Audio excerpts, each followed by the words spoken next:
Nagbago ka, sabi nila. Pero ang totoo, hindi ikaw ang nagbago. Ang sitwasyon mo lang, naging seryoso ka na lang sa mga pangarap mo at sa mga bagay na kailangang pagtuunan ng pansin. Minsan, hindi nila naiintindihan kung bakit hindi ka na madalas sumama sa mga lakad o hindi nakakapag-reply tulad ng dati.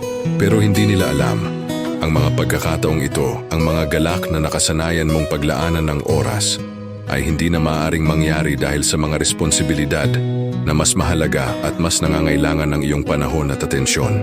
Tumatanda ka na, tumatanda rin ang mga magulang mo, at habang lumalaki ang mga taon, lumalaki rin ang bigat ng mga desisyon na kailangang gawin. Hindi na pwedeng basta-basta lang, kasi habang lumalalim ang mga araw, mas marami nang umaasa sa iyo. Ang bawat pagkakamali, mas malaki na ang magiging epekto, at alam mong may mga tao na nakatingin sa iyo